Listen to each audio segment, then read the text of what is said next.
buenas tardes a todos, a los socios de la casa, a todos los visitantes, incluyendo de otras sociedades amigas que se han acercado.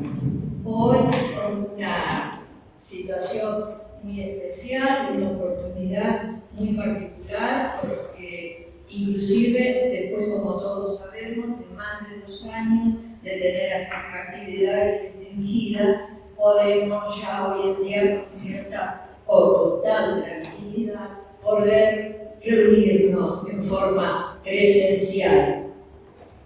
Así que estamos aprovechando ya esta situación. Por supuesto que para nosotros resulta, y les expresamos, una muy cordial y afectuosa bienvenida a todos para participar de este acto. De todas maneras, el motivo principal que nos reúne, más allá de lo comentado, es el hecho de poder hoy tener entre nosotros a 2 personalidades relevantes dentro del movimiento espírita y de lo que significa exponer los diversos temas que hacen a los contenidos, a la doctrina de Alejandro, que a todos nos ilumina y nos refuerza. Ellos son Inés y Cristóforo Postiglioni, antigua criada de la casa, y Gustavo Martínez, de quien después oportunamente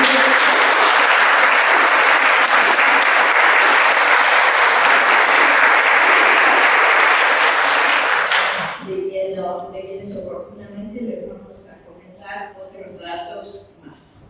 Como todos sabrán, por la programación que se dio, la primera conferencia va a estar a cargo de Inés, luego realizamos un intervalo, nos habrán dado cuenta en el hall, tranquilos un rato, para reponernos y continuar con la segunda parte que estará a cargo de Gustavo Martínez. Así que ya podemos ir dando comienzo. Invitamos a Inés que se acerque acá a la tribuna con su...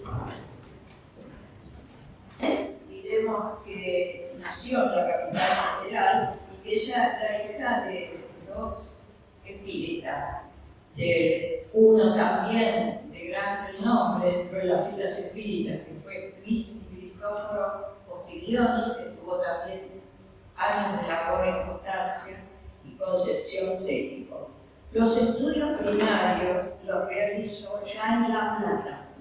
Ese es el motivo por el cual Inés también se alejó, digamos así, de Constancia, porque se trasladó a esa ciudad. Allí realizó estudios como maestra, se recibió de maestra normal, y los estudios universitarios también, generalmente en La Plata, la Facultad de Medicina, la Escuela de Obstetricia, también realizó estudios en la Universidad de El Salvador, en la capital federal, como fisiatra, y con el sacerdote Ismael Tiles estudió licenciatura en filosofías comparadas y religiones comparadas.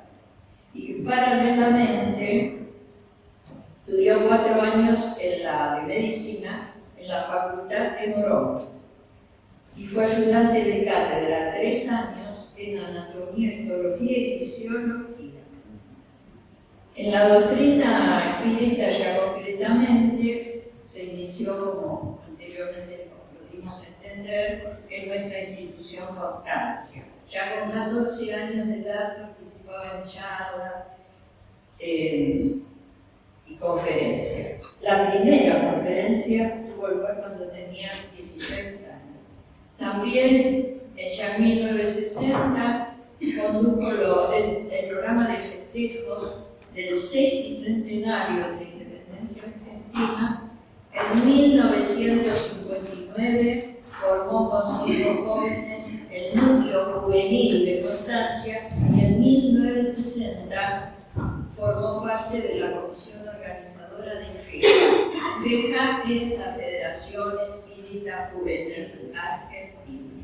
Igualmente presentó trabajos en Brasil, Chile y Uruguay, interviniendo en congresos, seminarios, fuera del país, como acabamos de decir, sobre todo desde el punto de vista doctrinario, que es lo que nos ocupa, y también algunos en cuanto a su profesión. Bueno, es lo que podemos decir sucintamente en cuanto a Inés de Cristóforo, así que ahora la escucharemos todo por un trabajo cuyo título es De Sócrates a Kardec por los caminos de la filosofía. Esta vuelta me encuentran después de la pandemia, después de 2 años y monedas, con cabello blanco, más dificultosa al caminar, pero les tengo que decir que tengo el mismo fervor. No es que me voy a hacer la vieja jovencita para nada, pero tengo el mismo fervor con que siempre abracé los compromisos doctrinarios. Solo sé vivir la doctrina de la mañana, viviéndola directamente. Así me la enseñaron, así la aprendí, así la viví, así la acepté. Volver a Constancia es volver a mi niñez. Yo me veo, después de una regresión de la memoria hecha, de 2 años más o menos, y correteando por el primer piso, por el hall del primer piso, donde estaba la casera. Donde papá y mamá me dejaban. Si ustedes me permiten, yo voy a decir algo. Porque donde papá y mamá me dejaban mientras ellos estaban en la sesión. Y yo me quedaba cuando venía con mi papá, que mi papá fue secretario de redacción de la revista Constancia durante 37 años, durante toda casi de toda la presidencia de don Francisco Durán y de Carlos de Iglesia. Desde esa época hasta ahora, Constancia sigue siendo mi casa. Compartida, como estuvo, a partir del 59 por datos que le dimos a Neta. Cuando fuimos a la Confederación de Periodistas Argentinas, que citaba el grupo juvenil de la CEA, citaba a todos los jóvenes a reunirse, jóvenes espíritus de todos los recantos del país. Constancia con la CEA. Es decir, que inicialmente no conozco otra cosa que no sea doctrina espírita. No quiero otra cosa que no sea doctrina espírita. Y si algo le puedo pedir al Padre es que por favor no me saque el espiritismo en la próxima reencarnación. Es lo único que le pido. Porque no sé vivir sin la doctrina. No lo sé. No sé cómo se vive sin doctrina espírita. Yo no me veo ni católica, no me veo ni evangelista, ni testigo de Jehová, no me veo nada. Solo me ubico en aquello que me enseñaron y en aquello que mi espíritu sediento de conocimiento ha venido seguramente haciendo una regresión desde tiempos inmemoriales. El que ustedes estén acá para mí es un lujo. Un lujo que uno se puede dar de tanto en tanto a pesar de los años. Y a pesar de los años, la cabeza todavía sigue funcionando. Espero no defraudarnos. El tema de hoy no es un tema fácil. Absolutamente no. Y no es, lo tengo que decir, para que poderlo hacer en un tiempo medianamente medido. ¿Alguno de ustedes tiene, por favor, un reloj que me indica la reloj? Porque primero vamos a saber qué es filosofía. Vamos a agarrar todo abuelo de pájaro, les aviso. El que quiera después viene y me dice, Inés, ¿qué libro puedo leer? Ya se lo puedo decir. Historia de la filosofía de Julián Marías es lo mejor que yo conozco en historia de la filosofía. Era de editorial, revista de Occidente, no sé si se publica todavía, si está a la venta, pero pueden agarrar Javier Bóveda, que también es español, García Morente, cualquiera de ellos se encuentran en la explicación de la historia, porque la vamos a ver muy a vuelo de pájaro, porque yo quiero centrarme en dos personajes, de Sócrates a Carnot. Pero antes de ir a Sócrates, vamos a ver primero qué es filosofía. ¿Qué es filosofía? Filosofía, para antes, no ahora, porque todo se deturpa, todo se engaña, todo se añade. Hoy por hoy no son los pensadores. Hoy por hoy cualquier persona, por no decir cualquier pichi, se presenta en televisión y habla de filosofía. Filosofía es un asunto muy serio. Y tan serio que es bastante intrincado y bastante complicado.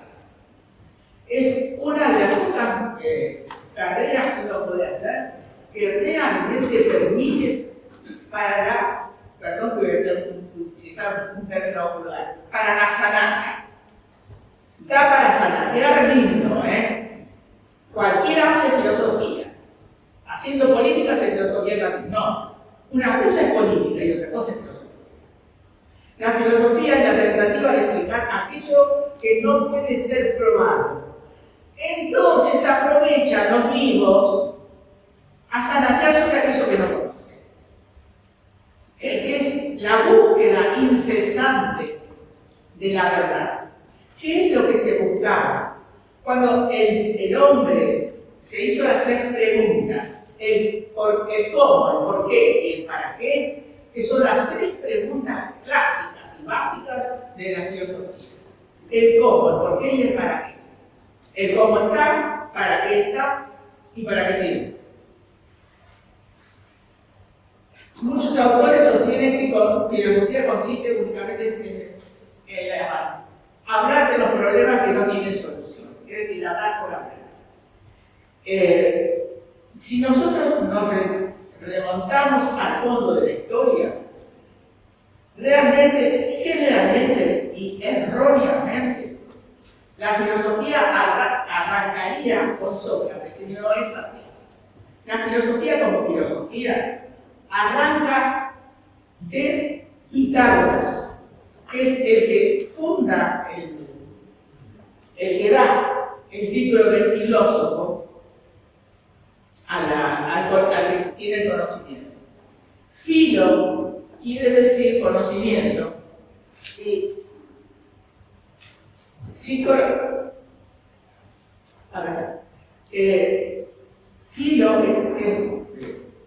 la filosofía es una forma de vida, una manera de vivir. Pitágoras inventa o le surge la terminología. Filo es el amor a Sofía, el conocimiento. Entonces, ellos eran amantes, era feo decirlo, amantes. ¿Por qué no? Uno puede ser amante de la verdad, amante de la justicia, y se le turba. Pero ¿cómo se le turba la terminología? Amante ahora es una cosa totalmente diferente a lo que era antes. No queriendo llamarse él mismo genio o profesor, se dijo filosofía, el amante hacia la verdad. ¿Qué pregonaba Pitágoras allá en Samos? Antes, mucho antes de Sócrates. Lo que pasaba era lo siguiente.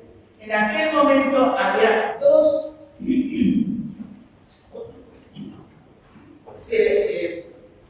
¿cómo podríamos decir? Daban las aulas al aire libre bajo el ágora de Grecia. Había un lugar especial donde iban todos los filósofos de las clases. Y bajo el ágora de Grecia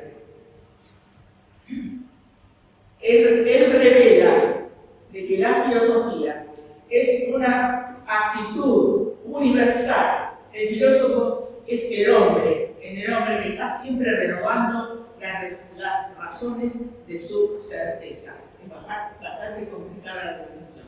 Pero no obstante, va siempre en búsqueda de la verdad. Ahora, tenemos que saltar para irnos hasta Sócrates a todos los primeros. Con Pitágoras empezamos con su instituto pitagórico que después, con los años, en la época contemporánea, en los años 1900, un reducto de filósofos, profesores de la Universidad de Curitiba fundan un instituto neo-pitagórico en la ciudad de Curitiba, donde está actualmente. Ya no estaba con las órdenes del profesor Rosara Garzúzez, como estaba antes.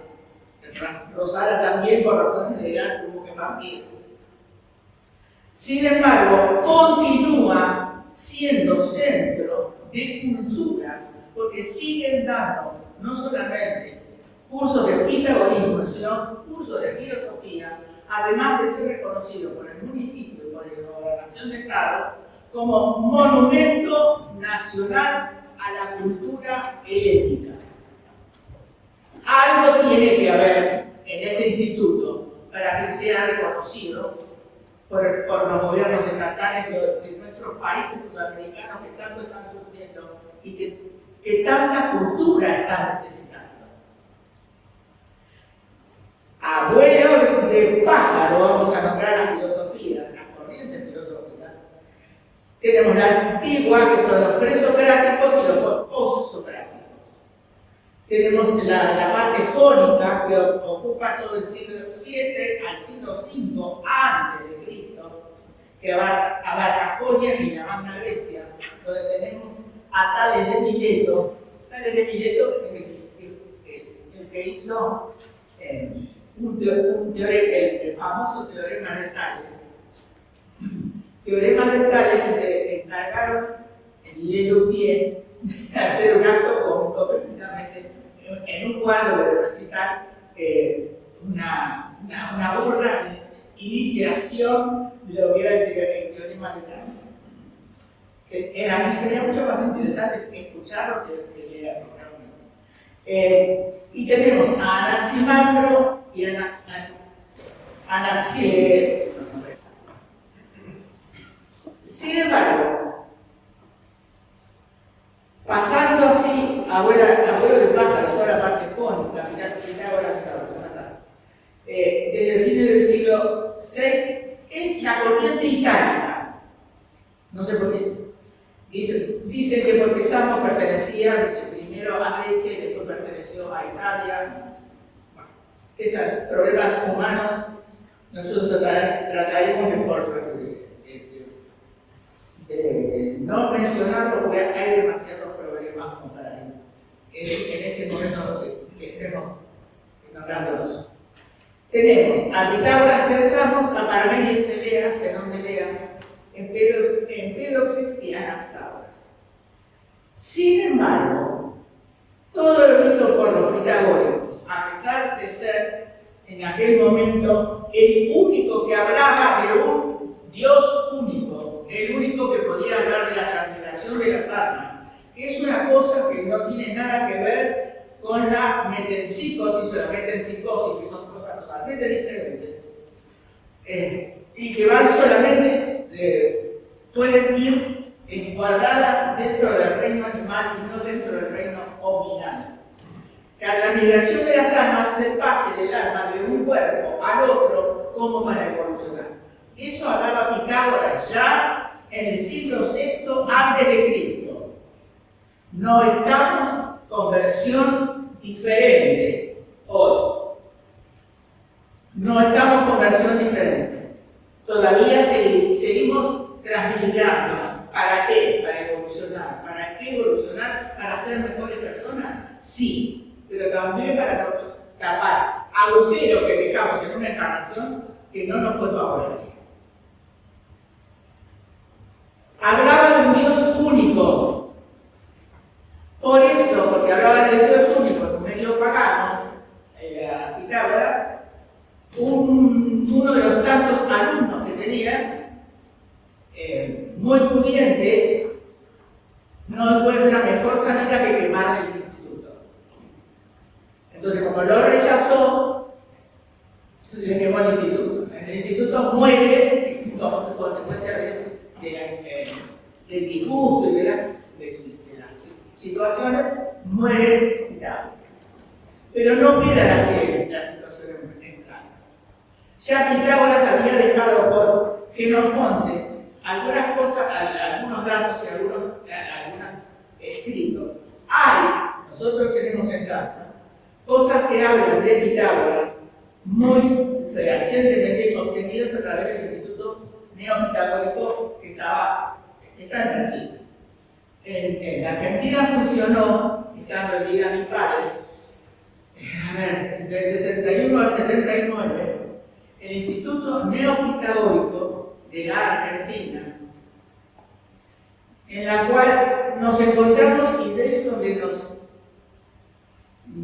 es como que nos metimos a estudiar filosofía para ver de qué cosas se trataba.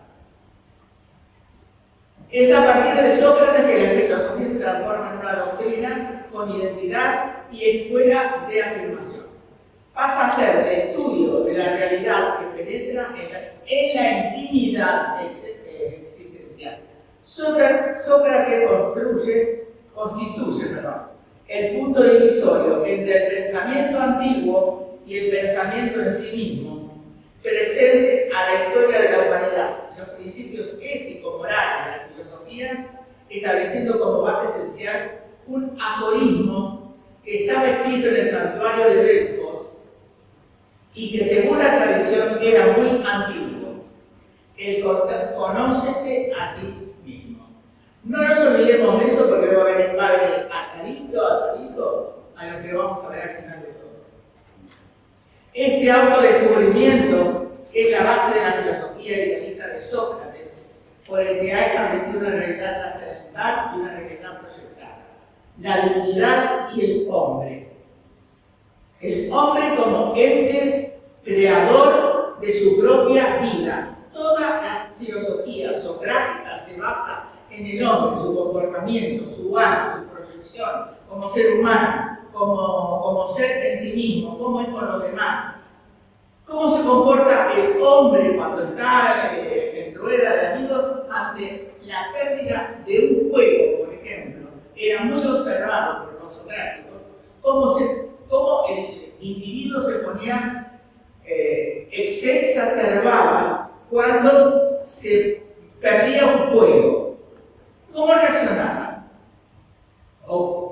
Supongo con una bofetada, una trompada, un enojo. Bueno, eso también era muy censurado en ese momento. El estado comportamental del individuo tiene mucho que ver en su manera de vivir, en su manera de ser. A ver si nos ponemos de acuerdo. El estado comportamental. El hombre es lo que piensa, no lo que hace. Porque yo puedo estar pensando una cosa y haciendo otra totalmente diferente. El hombre es lo que piensa y cómo se proyecta a través de ese pensamiento en forma direccional. Diría más adelante, cuando nos encontremos con el muchachito de Nazaret, ir por la puerta estrecha. A ninguno le gusta atravesar una puerta donde tenga que atravesar a recostado o no, o le cueste trabajo poner el organismo. Sin embargo, hay que atravesar. Por esa puerta estrecha tenemos que pasar todos. Porque es el modo en que también en el momento crucial de los estados comportamentales, atravesando esa puerta estrecha, o caminar por la vereda blanca siempre toda la vida, como le enseñaron a uno, caminar por la misma línea de la verdosa, es caminar rectamente por la vida. No es una cosa localiza, es una cosa que se aprende, a vivir. Y todos tendríamos que saber cómo atravesar la puerta estrecha, que no tiene nada que ver con los kilos, por otra parte, sino con nuestra propia realizaciones. ¿Atravesaremos esa puerta? ¿Estaremos convidados para atravesar esa puerta? ¿Nos jugamos para ir por la puerta estrecha? ¿O queremos que se nos abran las puertas de par en par y digan, pasa? No es tan fácil. No es tan cómodo. ¿Quién vive en la tierra en estos momentos conturbados? Estamos haciendo un tremendo sacrificio por subsistir todos. No es solamente un país, es todo el mundo. Estamos haciendo un tremendo esfuerzo por subsistir, pero no vamos a subsistir en tanto y en cuanto el hombre no deje el papel moneda de costado, no eleve los ojos al Señor y le diga, Señor, ayúdame. Solamente esa palabra, Señor, ayúdame. Sin embargo, es tan maravilloso, es tan increíble, que no le gusta mirar las estrellas. No le gusta mirar las estrellas. Se las vería muy feo Camilo Camarillo donde vivía mirando las estrellas. Por algo fue Camilo Camarillo llamado el poeta del cielo. Sócrates se fundamenta en la encarnación y reencarnación del espíritu. Debate que viene. Platón dice que vivir es recordar, está afirmando, mientras que Aristóteles, que con Aristóteles se presenta un problema sumamente particular, porque cuando surge la Iglesia Católica, allá por los años 300 y moneda, con Constantino la Travesa y todo, y después viene toda la parte de las cruzadas, y la Iglesia toma la filosofía aristotélica, no la socrática, como base. ¿Por qué? Porque es más pragmática, porque es más encapsulada, está más encriptada. Entonces no tiene y no quiere, porque ya la habían sacado el asunto de la reencarnación, sino para qué están ocultos, sin aparecer, los evangelios apócrifos que existieron, donde se habla de reencarnación, donde se habla de que se vive después de la muerte, donde se habla que hay un Dios solo.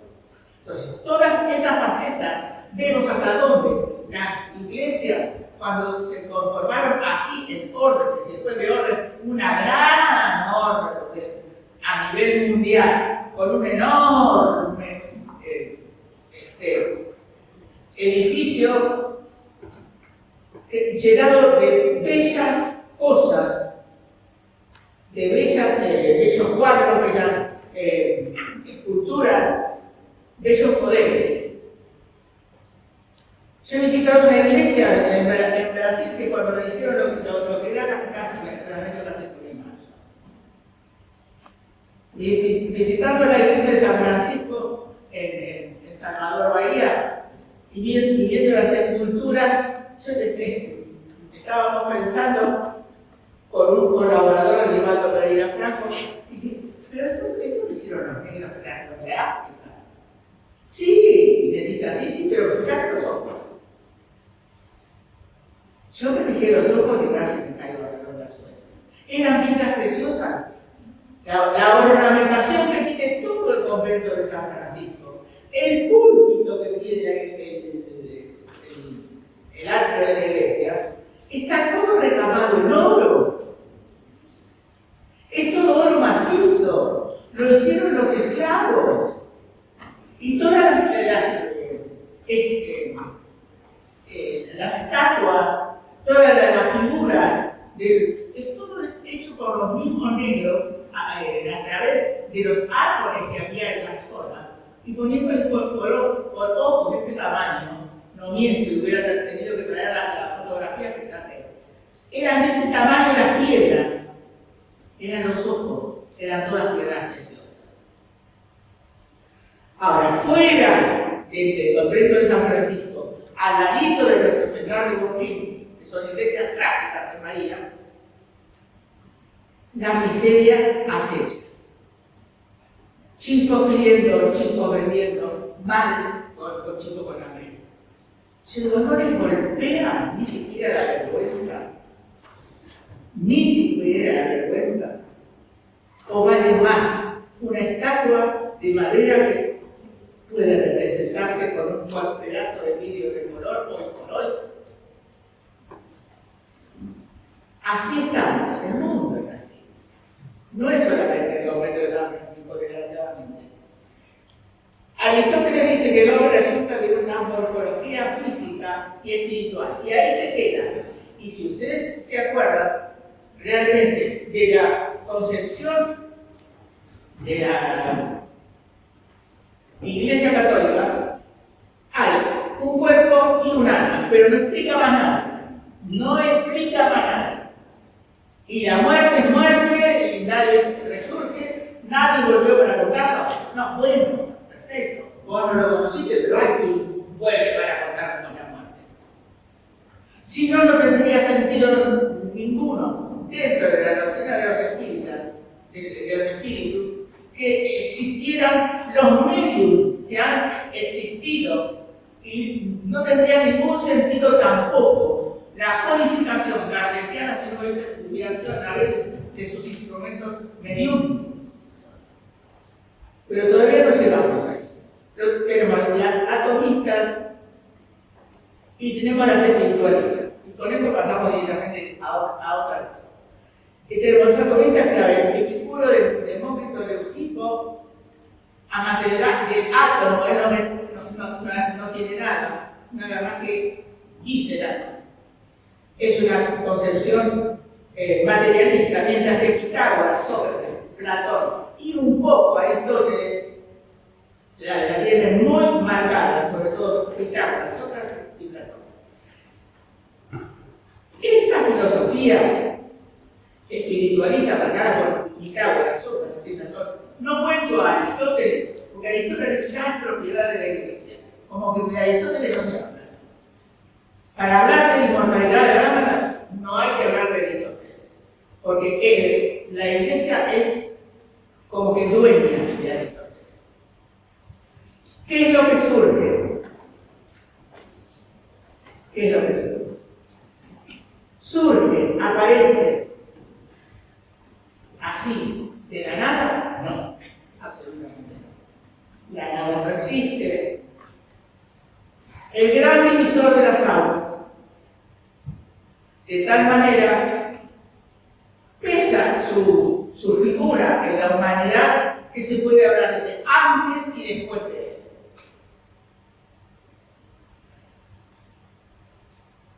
El Cristo no puede ser encuadrado en los límites de la percepción humana. Por más grande que nosotros lo creamos, se nos ocurra que pueda haber sido, todavía nos quedamos cortos.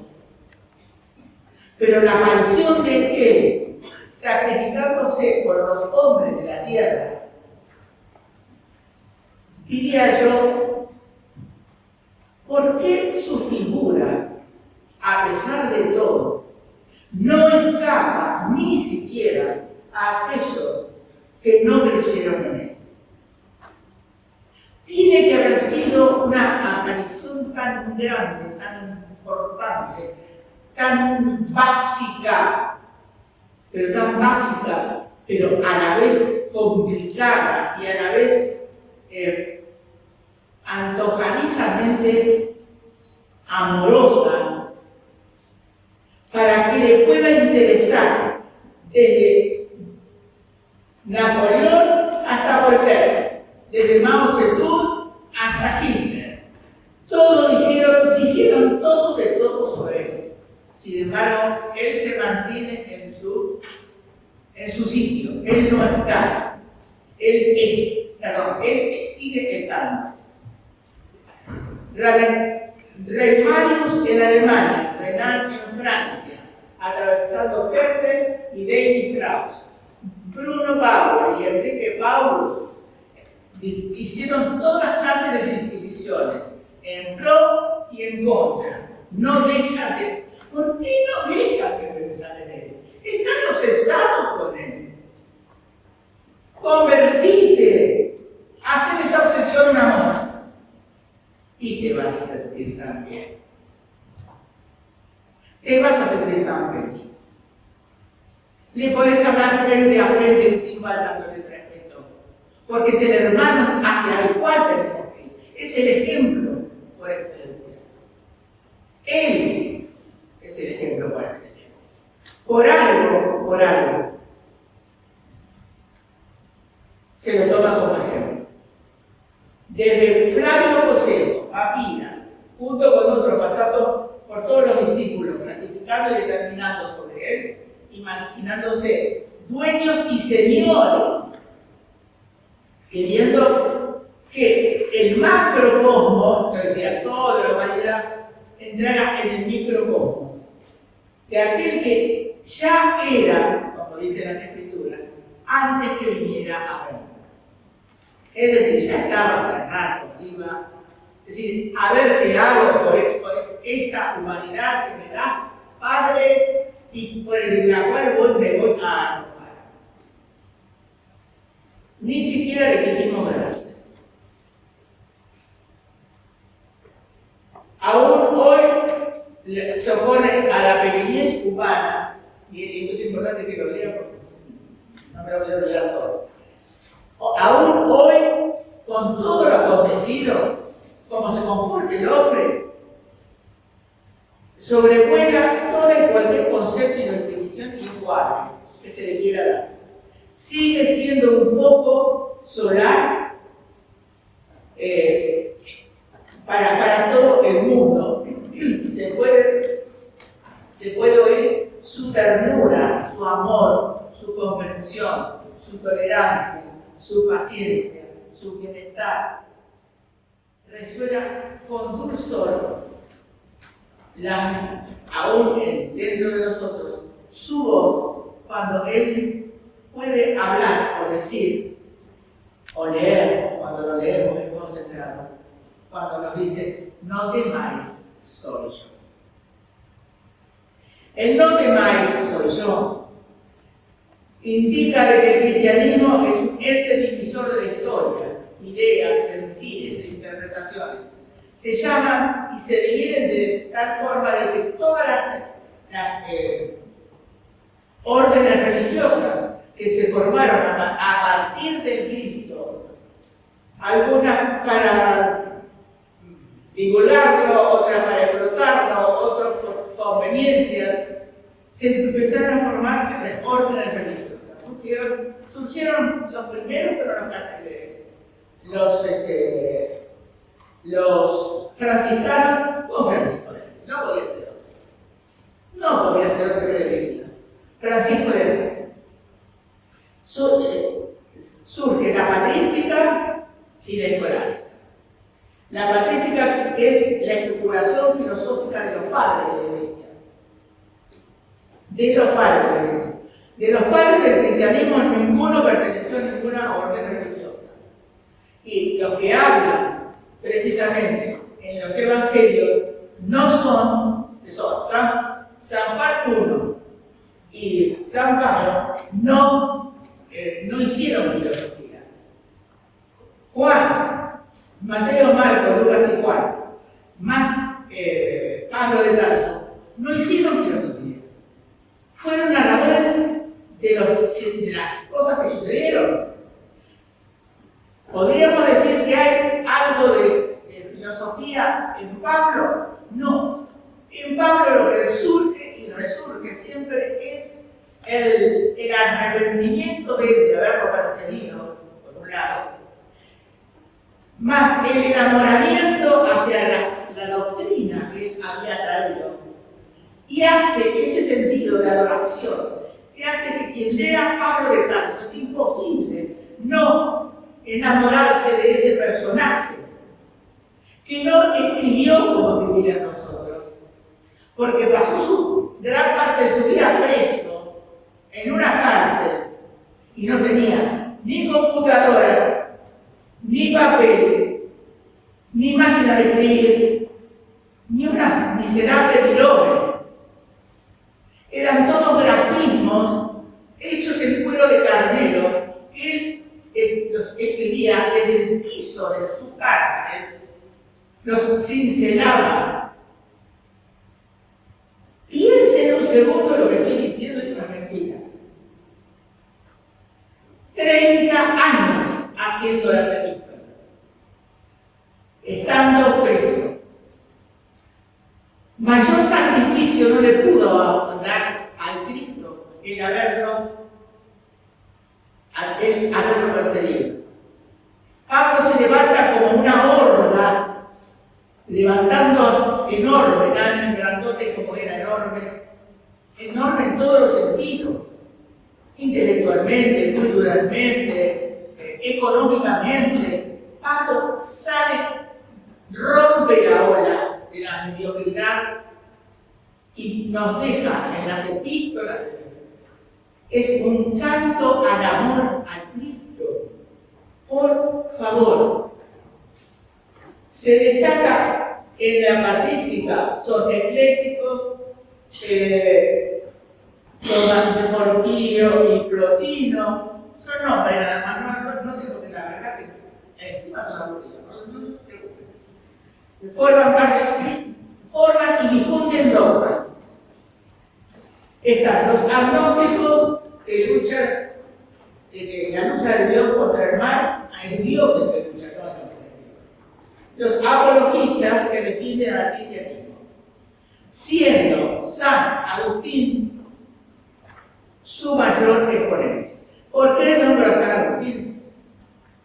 Porque San Agustín lo encontramos cada 2 por 3 en la codificación clareciana. ¿Ustedes se creen que San Agustín está por casualidad en la codificación clareciana? Es el espíritu que más mensajes ha dictado, y no por uno o por dos. Que yo tenga idea, Kardec trabajó con varios medios al mismo tiempo, y lo que no tenía muy seguro lo hacía comprobar por otro grupo de no sé dónde, de Burdeos, por ejemplo. Lo hacía comprobar si esto que decía este espíritu coincidía con lo que decía el otro. Entonces, nos vamos acercando, pero primero tenemos que nombrar, porque no podían fallar, porque no podemos faltar. Dentro de todos los difusores que tuvo, que estaba San Francisco de Asís, San Agustín, aparecen 2 mujeres. Allá una por el año 1500 y otra más o menos parecido, 1600, ni más ni menos. Una en España, la otra en México. En el año 1500, 1600, todavía no se hablaba de doctrina espírita para nada. Aparece en Ávila Teresa de Jesús, que se llamaba en realidad Teresa Sánchez Cepeda Ávila y Ahumada,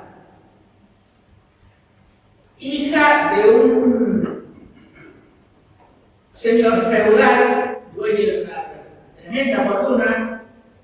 Y en aquellos tiempos se tenía como una bendición que los hijos fueran, por lo menos un hijo varón y una mujer, si tenían muchos hijos, fueran una monja y el otro sacerdote. Allá ellos. Pero de cualquier forma no defraudó Teresa, absolutamente no. Teresa entra a la orden de las carmelitas, que era la única que había por otra parte. Mujer activa, entusiasta, alegre, consagró sus esfuerzos a la reforma de la orden, en la cual colaboró San Juan de la Cruz, también carmelita. Viajó por todos. El estilo de Teresa es muy coloquial, popular, transporte a un candor permanente. Escribió 5 libros. Si quiera tomar nota, tome después cualquier cosa, corroboramos. Camino de perfección, exclamaciones del alma a su Dios, que para mí vale todo el resto, castillo interior o las moradas, el libro de las fundaciones y cartas. Ella fue en 1515, nació en 1515, muere en Alba de Tormes en 1582 a los 65 años. Pero no iba a ser la única que iba a defender a la figura de Cristo y había que pelear con los sacerdotes de la Inquisición. Había que pelear con ellos. Surge Juana de Apaje. ¿Quién es Juana de Apaje? Una enorme conocida nuestra. Una enorme conocida. Enorme porque hemos leído muchas cosas después de lo que ella escribió.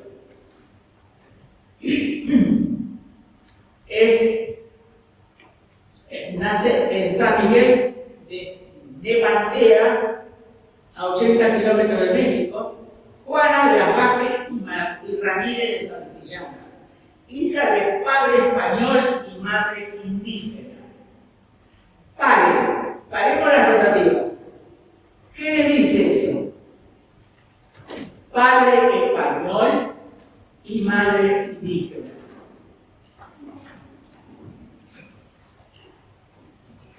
Fue la invasión de los españoles en América. Tomaron aborígenes como querían. Los queridos padres.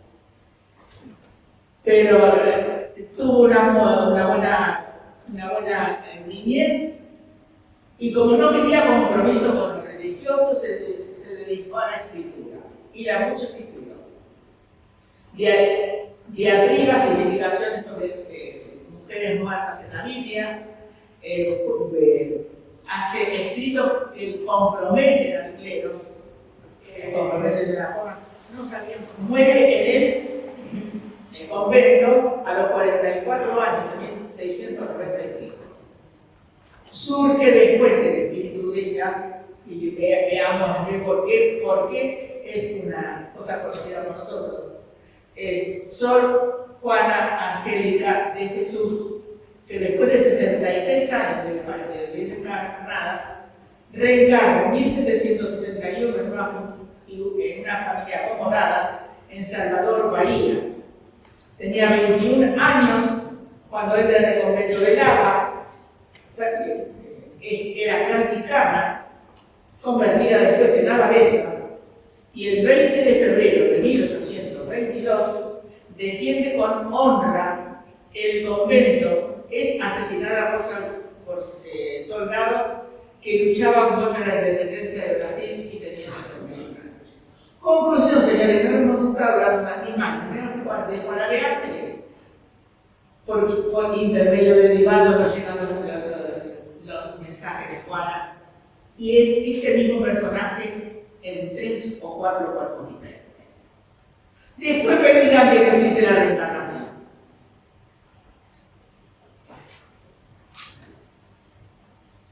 Viene la parte renacentista. Teresa de Ávila, San Juan de la Cruz, ya lo vimos, ya vimos a Francisco, nuestro amoroso Francisco, nuestro amor, el amor de hermano Sol, hermana Luna, hermano Lobo, el franciscano por excelencia.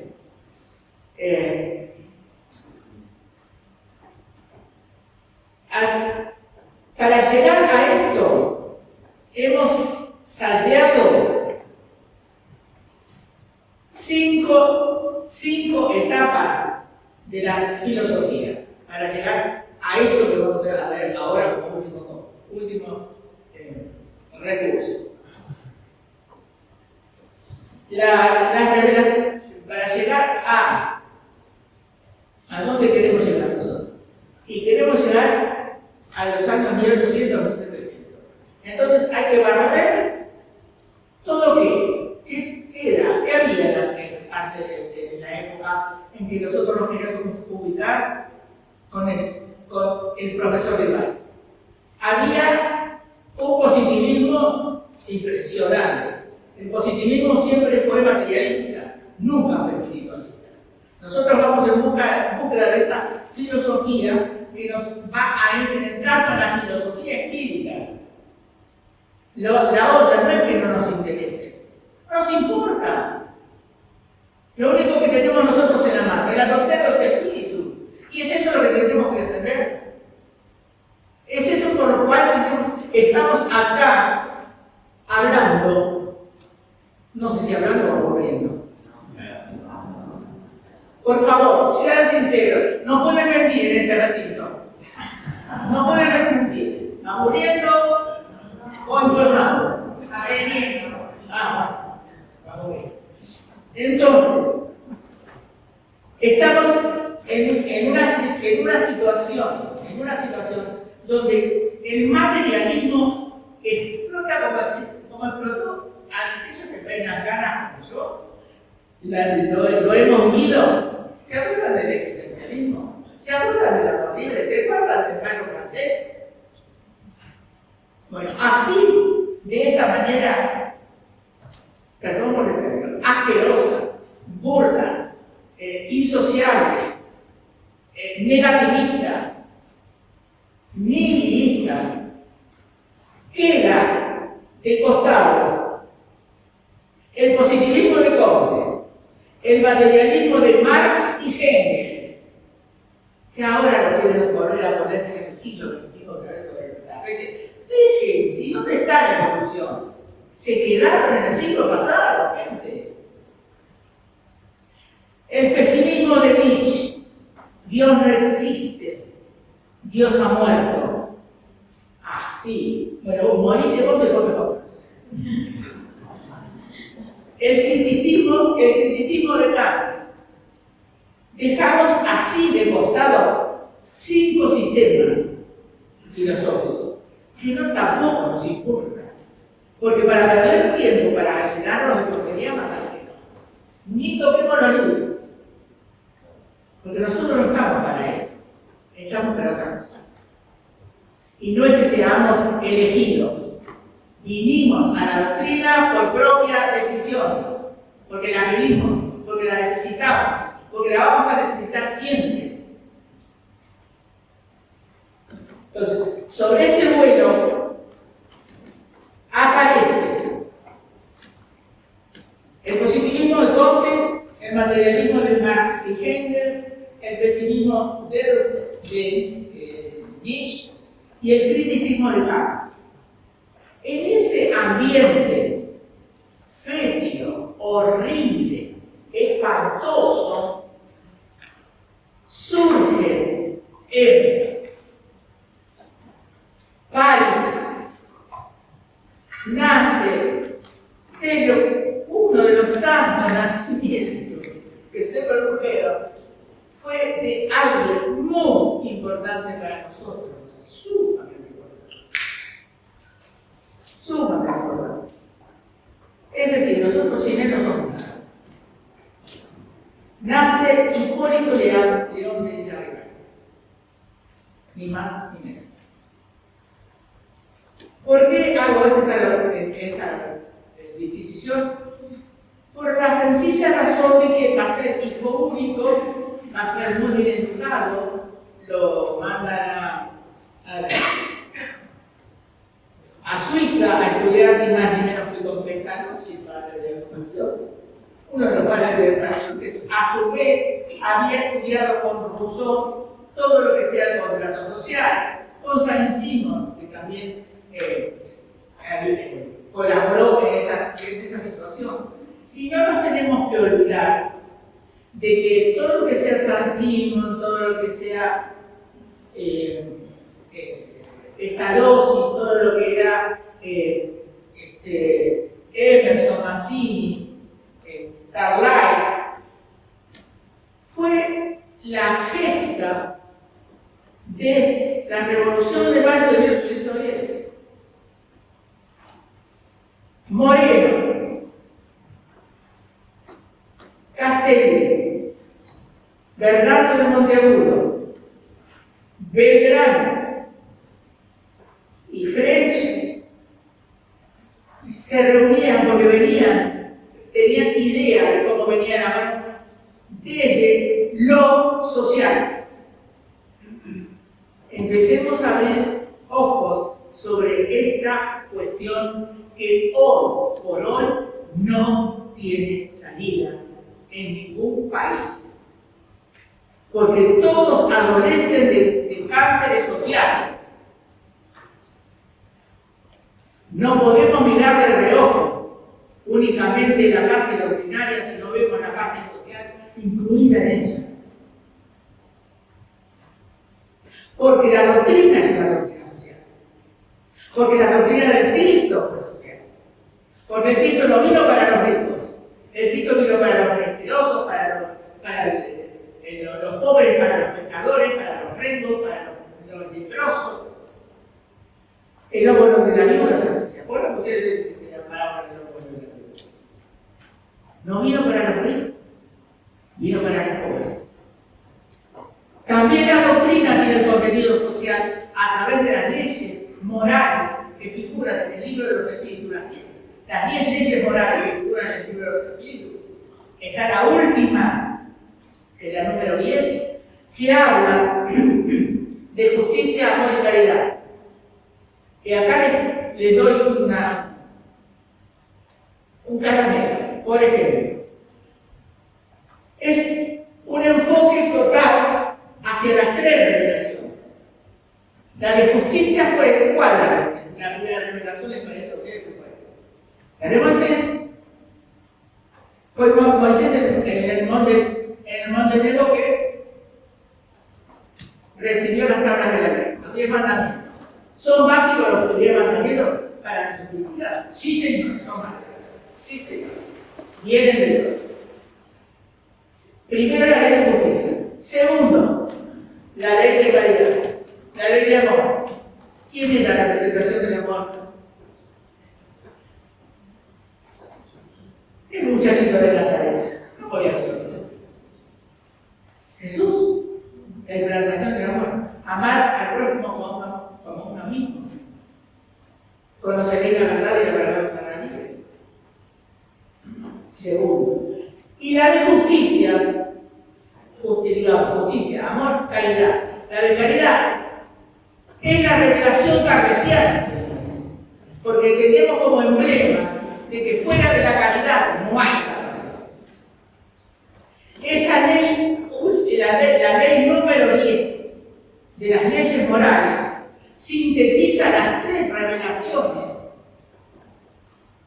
que tantas veces hemos hablado en tantas conferencias y que la gente se queda y sí, pero yo pensé que era otra cosa. No, hay que ver los detalles en Kardec, en las pequeñas cosas. A Kardec hay que leerlo como al Cristo, entre líneas, porque él habla muy fácil. Los espíritus le responden muy fácil. Y no es tan fácil. No. Porque si no, en vez de en espírita, nos convertimos en espiriteros. Solo somos espíritas y tenemos a Kardec durmiendo en la mesa de luz con nosotros. De otra manera no se considera vida espírita. No vengan con que Kardec pasó de moda, con que Kardec escribió palabras que no corresponden ahora al idioma castellano. A mí me importa nada. Solo siguiendo los lineamientos kardecianos podemos llegar a ser personas. Mientras tanto, somos entes humanos. El mundo está lleno de entes humanos. Necesitamos personas que sientan, que viven, que lloren, que se rían. ¿Por qué esas caras tan adultas en los espiritistas? ¿Por qué? Si lo que nos da la sensación de que tenemos la creencia, la filosofía, la religión, lo que quieran, porque puede ser eso y mucho más, es todo. A mí me saca el miedo a la muerte, que es el peor de todos los miedos. Yo por las dudas, antes de dormir, toda la noche rezo, y si tenemos que dormir siempre también por las dudas que me lleguen. O sea, por lo menos me voy con conciencia en paz. Perdón. No dejemos de sonreír los espíritas por Dios. Porque esa cara adulta, sonríanle a la vida es una realidad que vale la pena ser transitada. Tiene su baldosa floja, pero tiene su cemento bien agarrado. Por favor, cambien el ángulo de la vida. Yo no sé si es que yo soy tan optimista. Tengo una posición tan optimista de la vida. Es por eso que estoy llegando ahora a los 82 años. Dentro de unos meses yo cumplo 82. Es un espanto. Yo nunca jamás en la vida pensé que iba a vivir 82 años. Los otros días, cuando uno de mis hijos cumplió 50 años, yo me paré en un rincón de la casa del otro y dije, la gran siete. Andrés ya tiene 50. Y yo nunca pensé que iba a estar en los 50 años mismo. Nunca, juro que nunca pensé que iba a ver a mi hijo feliz, contento. Que algunos amigos de acá tienen la fotografía porque yo se las mandé volando. Enchastrado todo el merengue que yo le mandé a hacer con la torta a los dos, porque cumplen años con un día de diferencia. Uno 50 y el otro 49. Voy a ver cómo cumple el año que viene. Sí, se me espera un chiquito que le ajustamos como para 50 no me lleva. Porque me quiero divertir con ellos, porque me divierto con ellos. Porque son pesos pesados en el asunto de la doctrina. Ellos no conciben que la madre haya sido toda la vida así. Una vez me dijeron, mamá, vos sos demasiado buena. No, eso nunca se es demasiado bueno. Ni nunca se es demasiado inteligente. Porque siempre hay para hacer más. Pero nunca pensé, pero debe ser porque yo tengo el sentido positivo de la vida. Ni risa, ni mis ocurrencias que en este momento no se me ocurre nada. Realmente les digo que yo suelo matizar con alguna que otra anécdota, cosas para hacerlo un poco menos pesada. Pero cuando hablamos de doctrina espírita, y ahora sobre todo en estos momentos tan cruciales para todos, porque es para todos. La explicación que da Chico Xavier, nuestro querido y nunca olvidado Chico Xavier, volvería otra vez a operar tantas veces si le tuviera. Chico dice que si quitamos, y lo dice en uno de los tantos libros que lo biografía, porque hay como 13, 14 libros escritos, no con biografía propia de él, porque él no era amigo de todas esas cosas, sino que amigos fueron sacando anécdotas. Es un anecdotario. De hecho, que han pasado de verdad. Yo fui testigo, yo si hubiera traído la foto, ustedes dicen, no puede ser. Primero porque Inés estaba joven, tenía 20 y pico de años.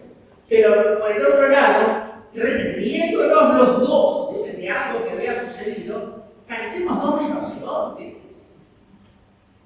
Hablar con Chico era oír lo que él menudosamente decía, pero también estar atento a la broma que venía inmediatamente para reírse.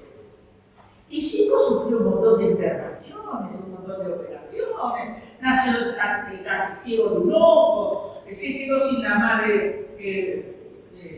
Es una biografía hermosamente triste. Hermosamente triste. Con el estoicismo que él aguantó todo eso, porque él veía a su madre que le estaba hablando a los pies de un árbol y hablaba del espíritu de su madre.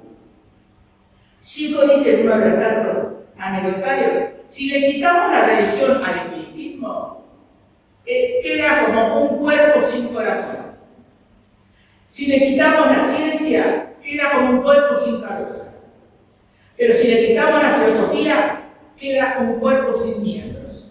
Es decir, el espiritismo, sin los tres conocimientos de ciencia, filosofía y religión, no sirve.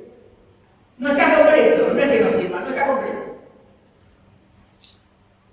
O vemos todo, o no vemos nada.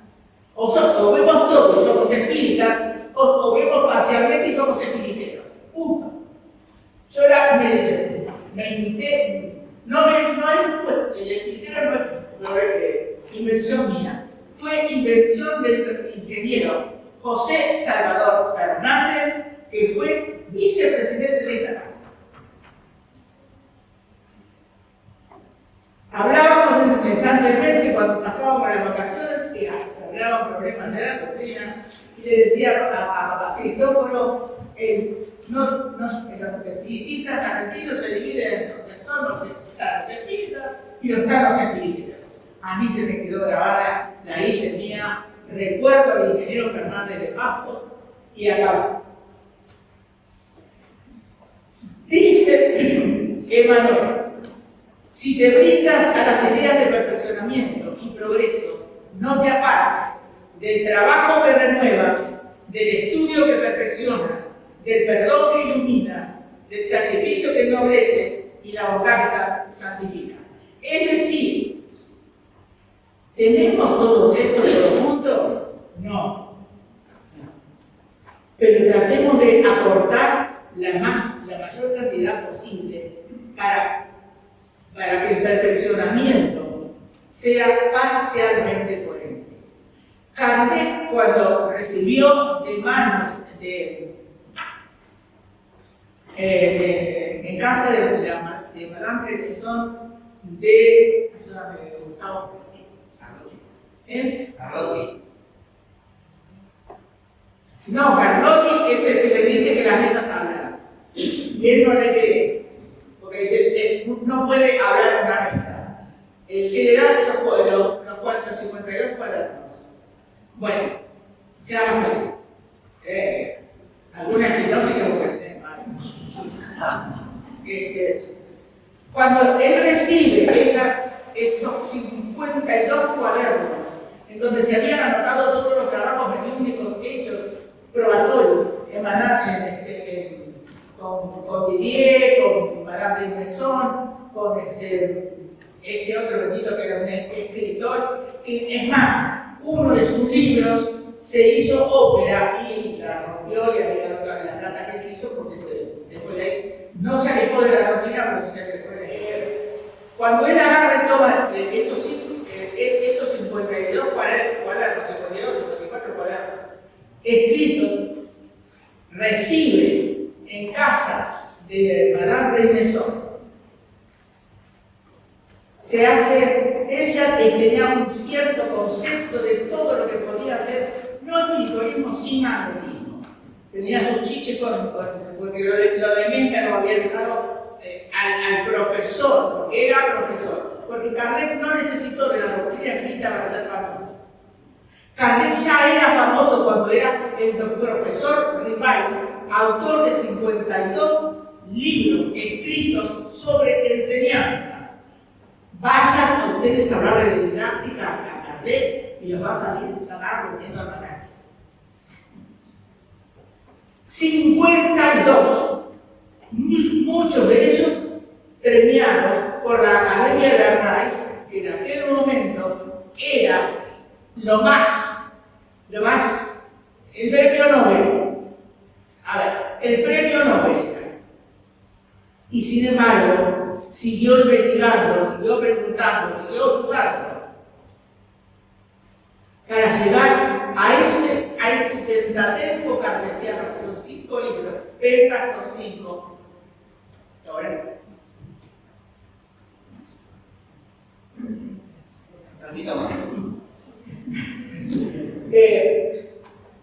para llegar al pentateuco cartesiano son 5 obras y adyacentes. Son Libro de los Espíritus, Libro de los Medios, Evangelio según el Espiritismo, Cielo Infierno, Génesis. la codificación. Lo otro, Viajes 1862, que es el espiritismo. El espiritismo en su más simple expresión son complementos fáciles para quien recién se inicia. La doctrina espírita es una doctrina fácil. Alguien una vez me dijo, ay, no, si yo ser espírita, no. ¿Por qué no? Porque es la doctrina de portarse bien. Bueno. Así fue la definición de uno de mis hijos. Es la doctrina de portarse bien. ¿Y por qué te parece a vos que es la doctrina de portarse bien? Y porque si yo pienso que si tengo que hacer una inversión, a lo mejor estoy jorobando a alguien orar. Ay, ¿preferís hacerla y dejar para adelante lo otro? Yo te aconsejo que estés pensando qué es lo que vas a hacer. Y le debe haber picado el bicho. Gracias a Dios. Estaba comentando hace un rato con Gustavo, les está picando el bicho. De que mamá a los 80 años se le haga una conferencia a los 80. Uno de ellos me dice, mamá, ¿es necesario? No, necesario no, es imprescindible. Además, yo no te obligo, yo te crié con los fundamentos doctrinales. Vos optaste tu libre albedrío, pagarás aquello que dejaste sin cumplir. Eso ya a mí no me corresponde, no puedo torcer tu libre albedrío. Lo que sí tengo que decir, que estoy satisfecha, que estoy feliz, que estoy muy feliz porque realmente son dos personas, perfectas personas, seres humanos. Y eso es, en definitiva, la finalidad que debe tener toda doctrina, no solamente el espírita, sino todas las doctrinas religiosas. Que salga un individuo católico o evangelista no es importante. Lo importante es que sea buena persona. Porque de malas personas ya tiene bastante número. De mismos que se enriquecen a costa de los que se mueren de hambre, también esa historia también ya la conocemos. No hagamos del espiritismo lo que están haciendo con el catolicismo y el evangelismo. Una bandera política. Por favor. No tiene nada que ver. Doctrina espírita es todo comportamental con partido político. No tiene nada que ver. En ese miasma no nos metamos. No nos metamos. Luchemos si es necesario. Cosa que es necesaria lamentablemente mantener comedores. Es necesario, lamentablemente, repartir comida y es necesario, lamentablemente, repartir vestidos. Porque está dentro de las funciones sociales que tiene la doctrina de los espíritus. Si no fuera así, ¿cómo tomamos contacto nosotros con la realidad humana? Si nos quedamos únicamente con la interpretación espiritual. Vivimos en una nube. No pisamos tierra.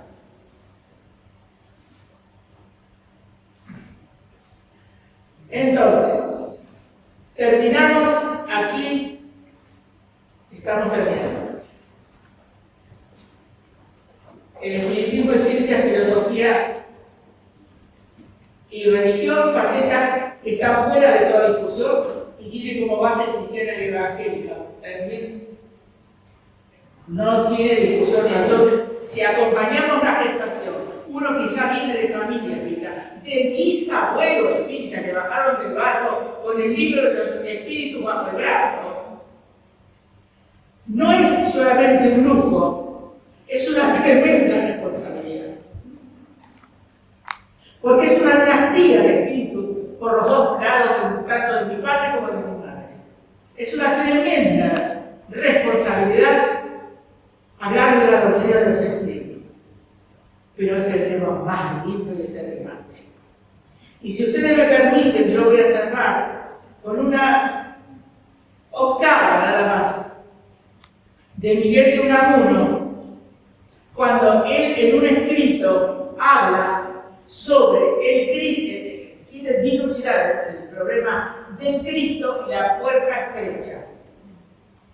Y dice así, y cuando terminamos, tenemos que añadirlo. Agranda la puerta, Padre, porque no puedo pasar. La hiciste para los niños, he crecido a mi pesar. Si no me agrandas la puerta, achícame por piedad. Vuélveme a elevar aquella que vivir era soñar. Gracias.